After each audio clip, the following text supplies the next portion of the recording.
Assalamualaikum warahmatullahi wabarakatuh. Perkenalkan, kami perwakilan dari kelompok 10 ingin mempresentasikan materi kami yang berjudul Cyber Security dalam Dunia Praktik Hukum. Perkenalkan, saya atas nama Muhammad Arif Baik. Di sebelah kanan saya atas nama Nirga Sapitri. Di sebelah kiri saya atas nama Syaul Saiful. Baiklah, ayo kita saksikan secara bersama.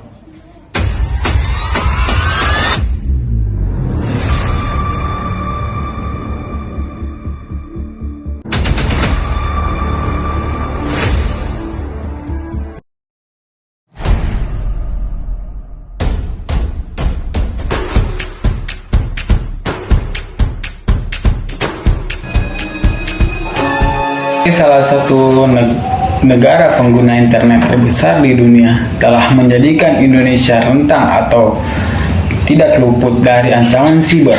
Oleh sebab itu, untuk merespon ancaman tersebut, pemerintah Indonesia kemudian membentuk Badan Siber dan Sandi Negara, yaitu BSSN, sebagai institusi siber nasional yang berfungsi menjaga keamanan dan kedaulatan siber.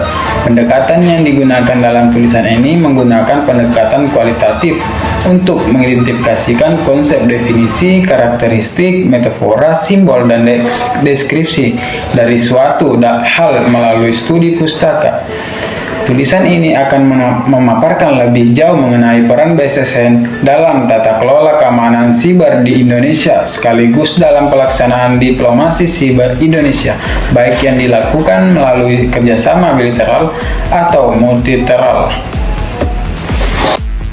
Perlu digarisbawahi, pada awal abad ke-21, ancaman berbasis siber menambahkan definisi baru dalam memahami ancaman dan keamanan. Dari abad sebelumnya, kemajuan teknologi informasi dan komunikasi, khususnya berbasis pada internet, telah mengiringi hampir semua orang untuk memanfaatkan dan menggunakannya dengan berbagai macam cara. Yang artinya berbagai aktor, baik negara maupun non-state, memiliki potensi ancaman untuk mengganggu jaringan karena sulitnya mengidentifikasi pelaku di dunia maya atau biasa disebut dengan siber, atas tindakan tertentu dan tindakan di suatu tempat yang memiliki efek atau dampak di seluruh belahan dunia.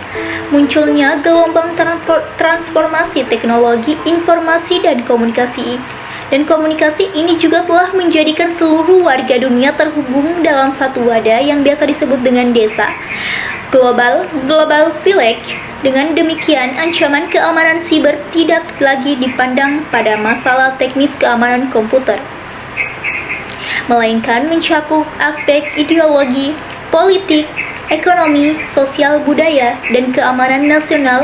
Namun di sisi lain, keterhubungan jaringan pita lebar global promotes juga memunculkan ancaman terhadap seluruh aset negara.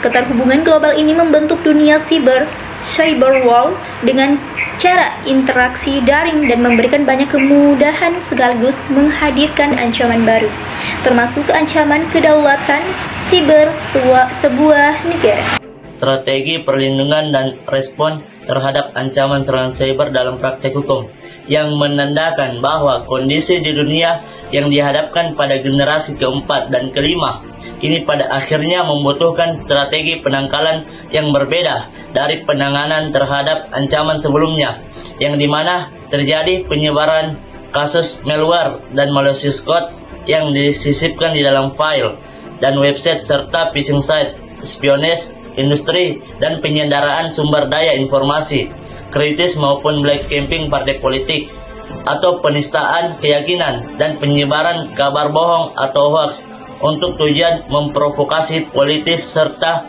rekayasa ekonomi. Akibat keterbatasan tersebut, sumber daya dan akses terkait pemeriksaan oleh penegak hukum di Indonesia.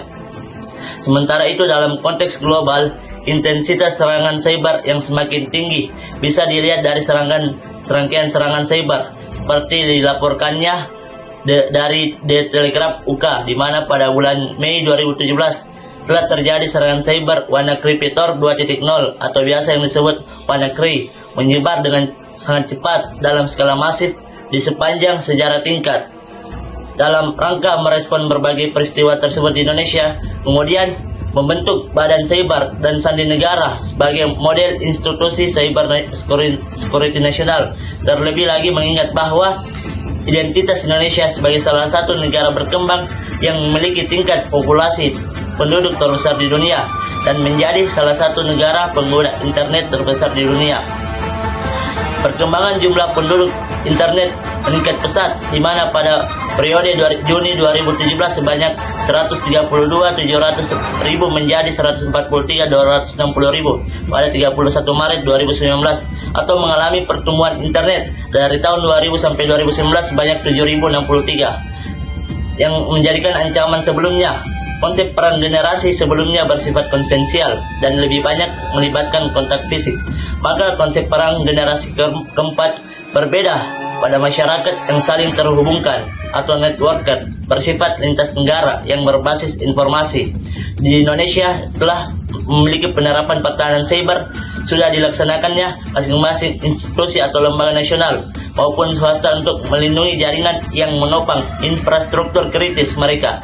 Namun, secara perlindungan nasional dalam rangka kebijakan cyber nasional belum diamanatkan dalam sebuah regulasi dalam bentuk perundang-undangan. Padahal beberapa negara telah menerapkan undang-undang terkait cyber security, mengingat ketergantungan mereka akan teknologi informatika. Baiklah, itulah pemaparan dari materi kami.